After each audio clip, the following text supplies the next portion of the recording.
Very good, Ben. You're preparing now for your major project in conjunction with the Armory and Artprojx. Would you like to tell me a bit about what you're doing there?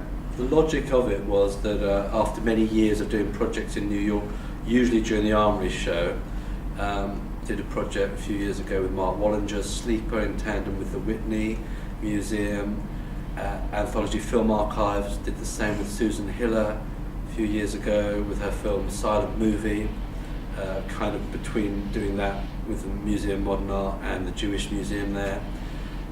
Also did a project with David Blandy last year, and all of them have been in tangential with the Armory Show's VIP programme, but basically they've been at Anthology Film Archives on the other side of town, and very few people generally go across town after the art fair to see things. So the logic this time was the Armory Show came to me with VOLTA during the Frieze Art Fair. We had a meeting, and I've been thinking about it for a long time, how to do a project directly with them. And we came together both thinking the same thing. There was a cinema we both thought of. I thought of its location.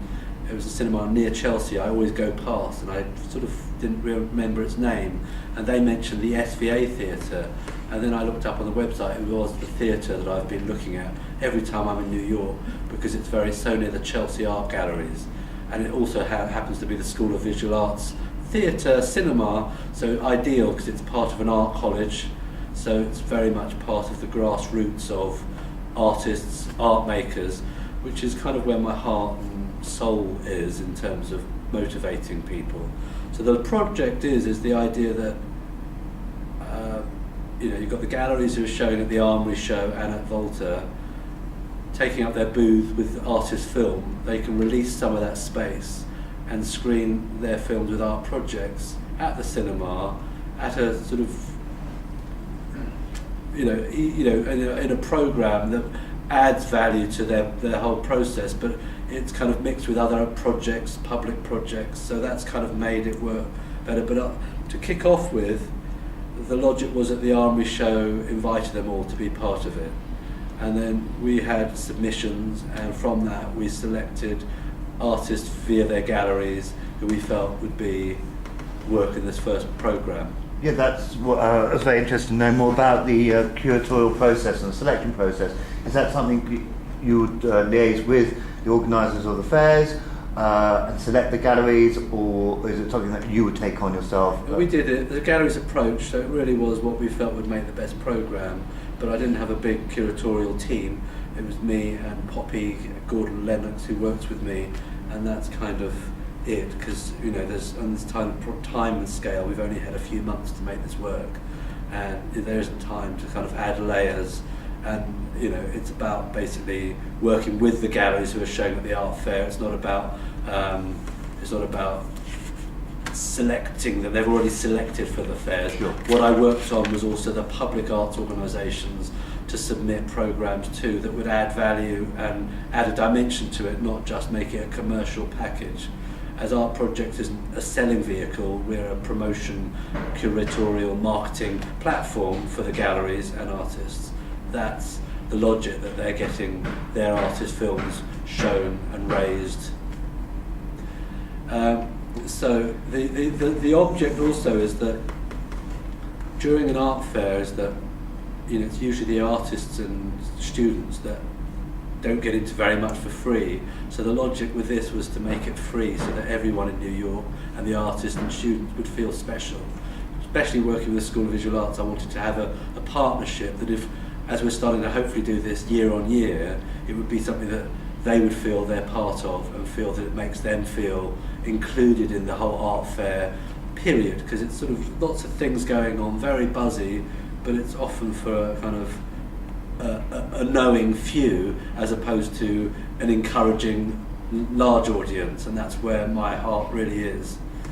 Tell me, well, it's fantastic you're bringing this medium to a broader public. Can you tell us a little bit of how Artprojx started, your own background, if you will, and why particularly film as a medium you were drawn to in the first place? So I was originally an artist, and I stopped.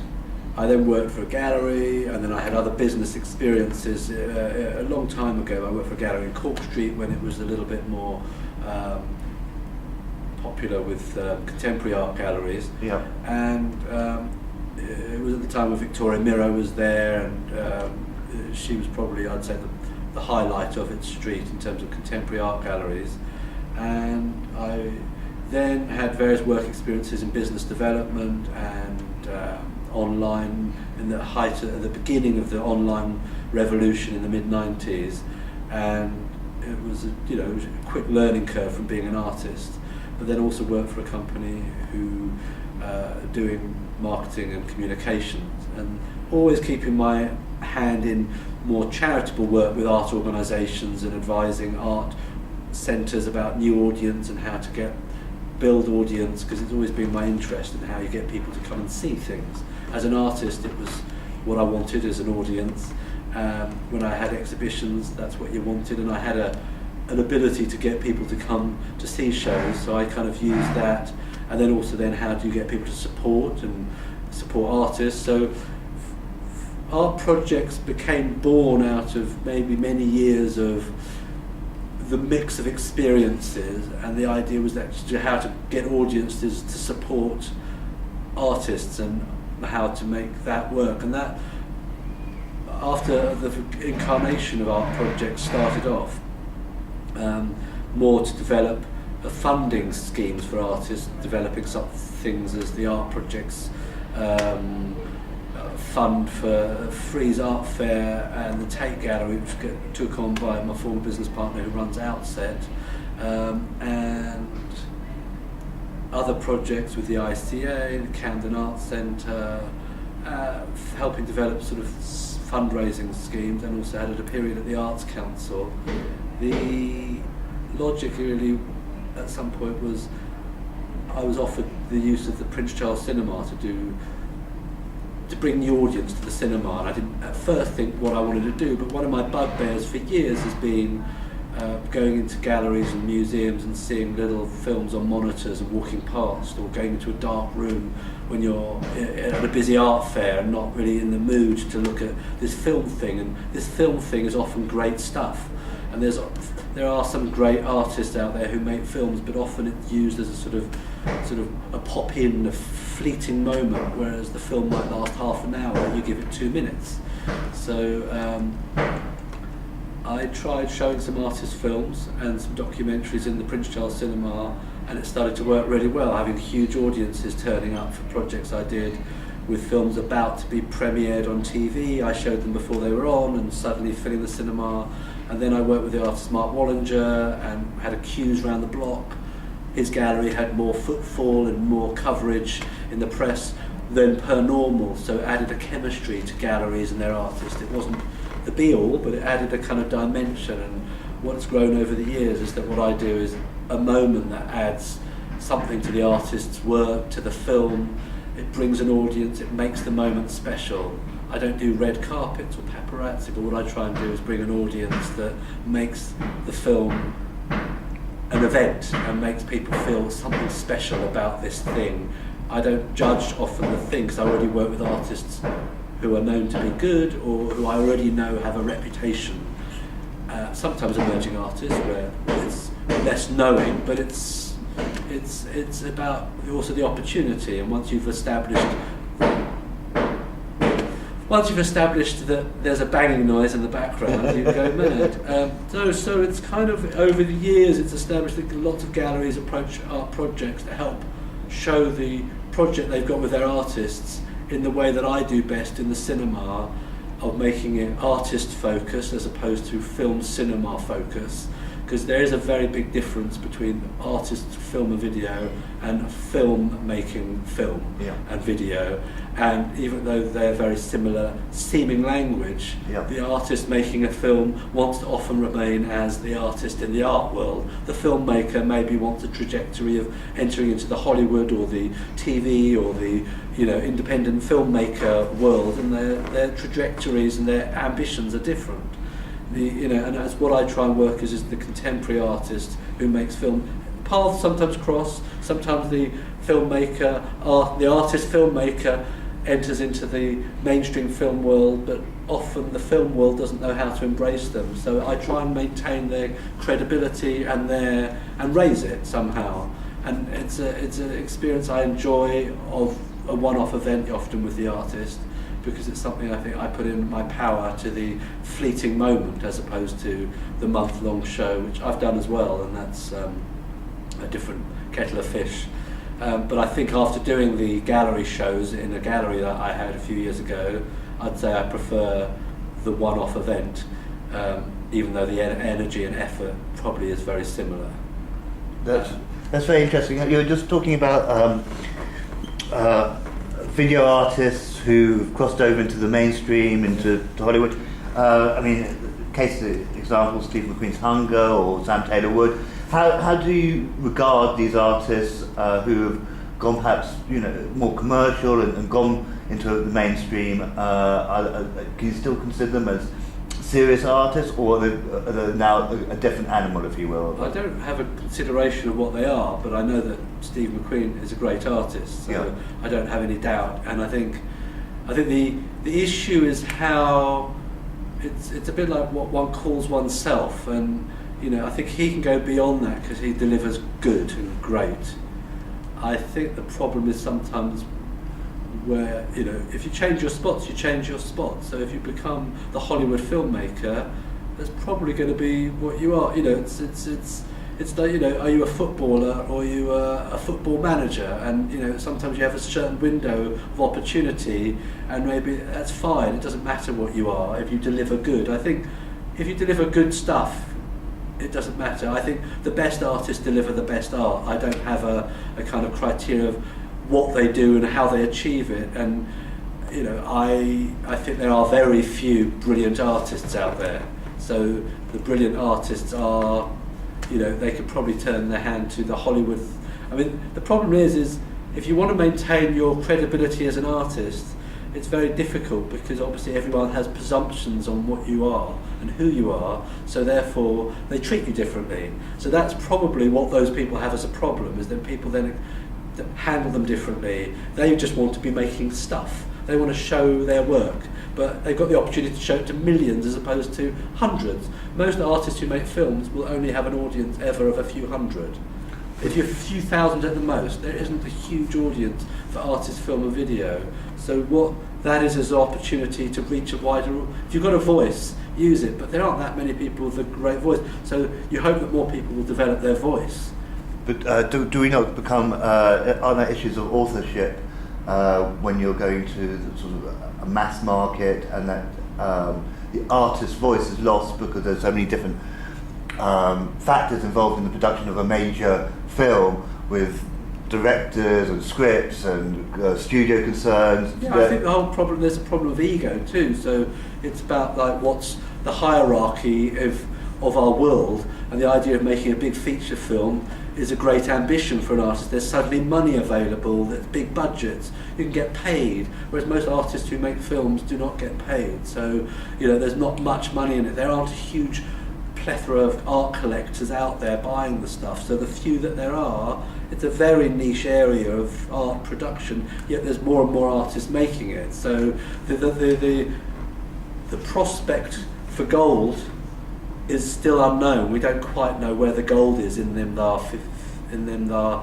hills, but there is obviously in the Hollywood heights and in the film world, there is obviously where people will start paying big money to artists to become the director. What they are, I think, getting from those artists is artists generally have the ability to do so much on their own.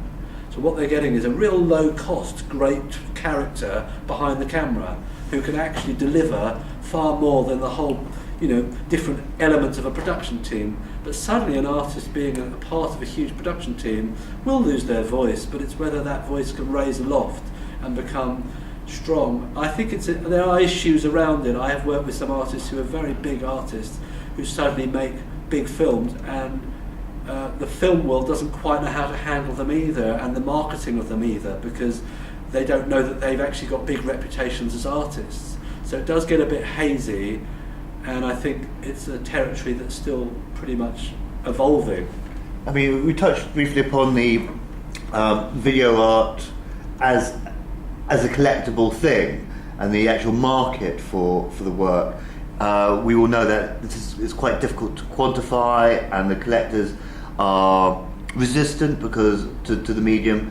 Why do you think that is? Do you think it's because there's not a readily consumed object like a painting or sculpture? It's very difficult. One of the problems I have with doing a project like this is that you get sent hundreds of films, all with different formats. Now, and you get an email from each artist or their technician person working with them, or producer, or their gallery, that has a whole lot of language that most art collectors wouldn't want to understand, let alone be able to understand. So the language barrier, the semantics of it all, becomes a problem in terms of how the thing is communicated. You get an artist wanting it to be shown in a certain way, as opposed to handing over a canvas which has got the thing on it. Yeah. They want it played on a certain type of technical platform. They want to provide it in a certain format. Those things are barriers to entry before you've even seen the film. Then you see the film. Do you want to see a film over and over again? I'm not sure. So the fleeting moment, what I've worked on for years is to create the moment as opposed to the longevity of the ownership. I'm not a big fan of ownership. So for me, whether someone owns something or not isn't something I like the idea of probably being able to buy a ticket or being able to hold on to a seat in a cinema for a few hours and being able to sit and observe something and take it in. For me, that's what I enjoy watching audiences do, the idea of experience and being able to wallow in film, which I think we all know how to do in a cinema. One of the people I'm showing some of their collection is one of the few dedicated art collectors of film. And he might not want me to talk about it, but he's getting really involved with how the artists make their films and the technical side, and it really interests him. He's even been involved in several productions, and that's fascinating because there's somebody who's actually getting really involved in the process. And there are these dedicated collectors, but very few of them. So the idea there's this thing that people can easily buy and understand is still a little bit way off. And I think if there was, which unlikely there will be, if there was a common language that all artists could use, it would make it a lot easier for audience and potential partners in that audience who could actually buy it or look at it on a regular basis. The other thing I find is that a lot of people cling on to technology and formats as a way of identifying themselves with their medium. So that artists, the best artists I've ever worked with deliver the easiest projects. You don't have long discussions with them about what technical platforms it should be shown on. They just give you the thing on the right format to play when you're playing it. There's very little discussion. It's the ones that you have long discussions with about technical process, is I think they use that as a way of shielding themselves from, protecting, giving themselves their USB. Right. The more technical, magical gobbledygook language you put in front of it, it gives them their ownership of their field. Yeah. And I think that's also a barrier to entry. Okay. And I think it's something that people will resist, and there'll probably be people who would argue with me that, oh no, you have to talk about the different pixels and the ratios and the thing. But most people aren't interested in it. They want to see the end product. And that's what I like to deliver, is this thing that looks great. And I really would stick to the best artists provide the thing that looks great. And you don't usually question its technical infrastructure.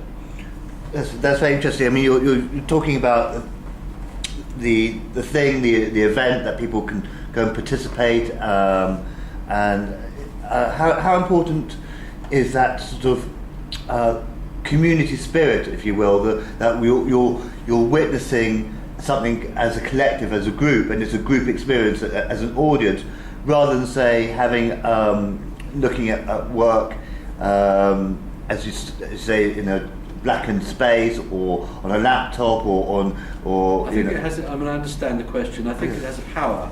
So the idea. When I've done events and they've been filled with people, I know that it adds a sort of an excitement about the film. So if I've delivered that, I know I've increased the quality of the film somehow by having a kind of large audience who you palpably sense some kind of excitement in a filled auditorium.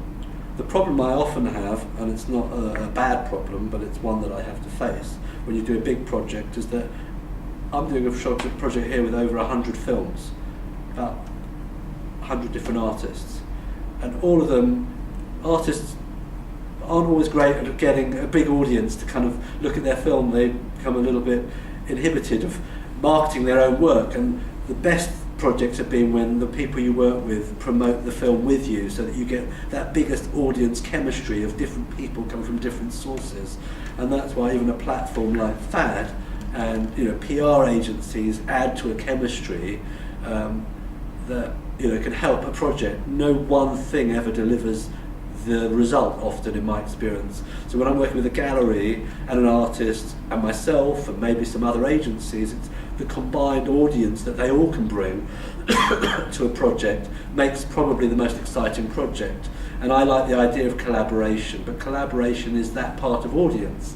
So for me, that's audience is collaboration. It's another part of the process. You don't collaborate when it's one person sitting in a room or online looking at a film on their computer. That's a different process.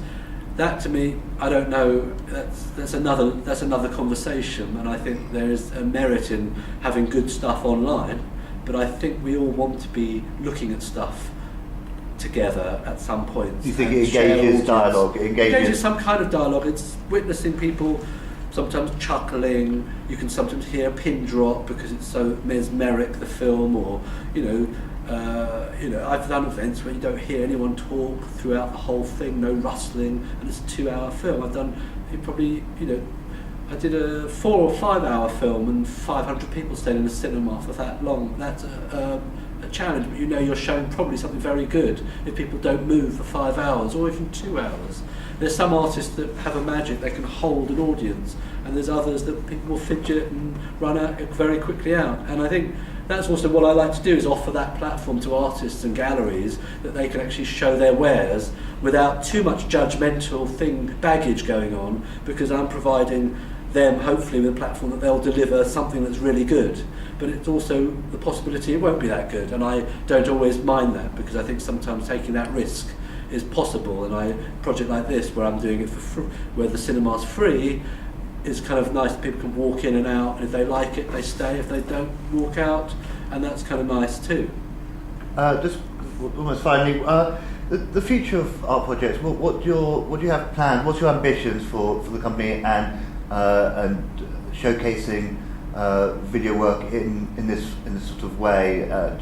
What's your ambitions for your company? So currently, this is the kick-off of Artprojx Cinema as such, working with various art fairs and projects around the world. That's the current model, and this is the sort of launch of that part of Artprojx. Even though Artprojx has done it in different guises before, it's now a model where art fairs can offer it to their galleries as a sort of sideline, so that they don't have to think about the screening of films, as I've got quite a lot of experience of doing that. However much a headache it is, it's actually one that is a kind of a model by which Artprojx has worked closely with galleries, knows how to make it work for them, knows how to promote it, and works to try and promote their best interests at stake.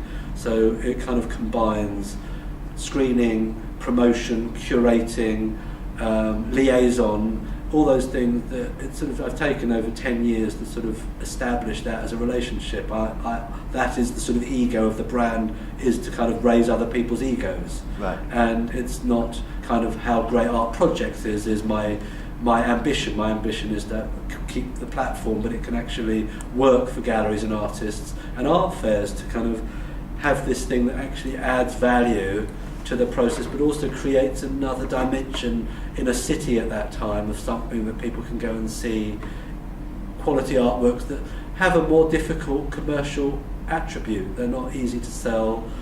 There's something else going on though, because there's so many artists making this material that need to have a voice shown, and it's very hard to show them often in the very busy social network of the art fair. It's very unfair often to have artworks that are used as the sort of calling cards when in fact they need sometimes dedicated viewing. And I think that's what I've established Artprojx to be done. And there's such great brands that I'm showing here in New York will be like Lux, EAI, the great New York one, Video Data Bank, who work in Chicago, Welcome, Film and Video Umbrella. They're all amazing organisations that have been around for years, delivering similar processes, but they do different things with their artists and films, and they do public projects.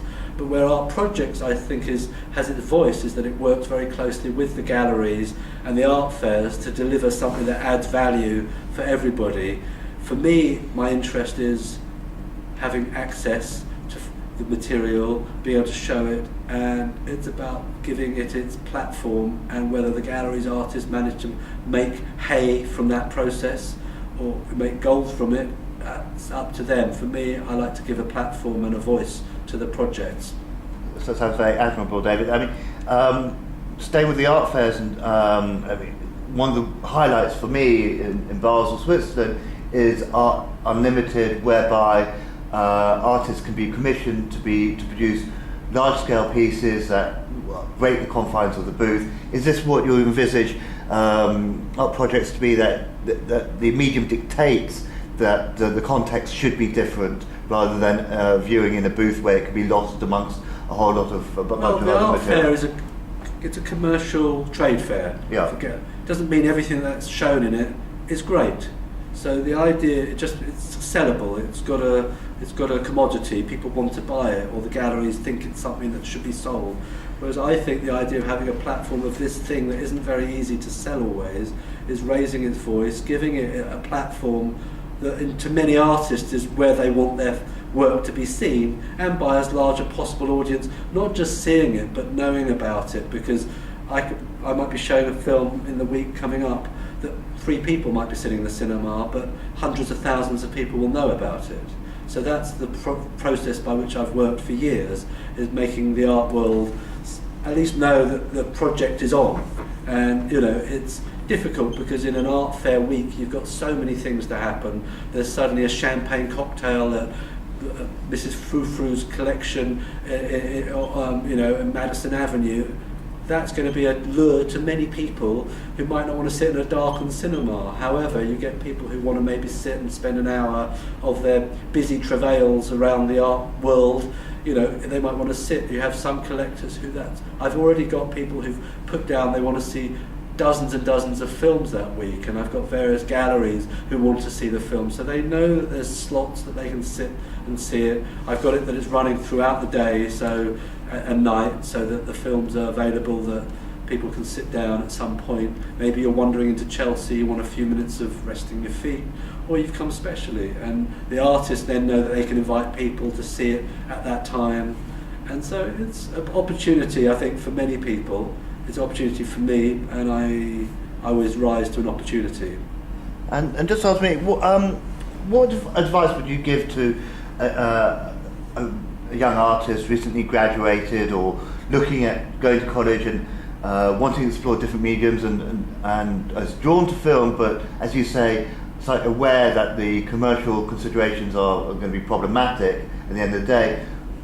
What would you say to encourage an artist to pick up the film as a legitimate artistic medium and can make a career of it, rather than without having to go into commercial production or advertising and sort of sell out, if you will? How would you encourage them to keep their integrity about the process? I think I'd simply say just make the best work possible. That's the bottom line. Around it is, because if you're making the best work possible, then you'll be a great artist if you've got a great artist in you.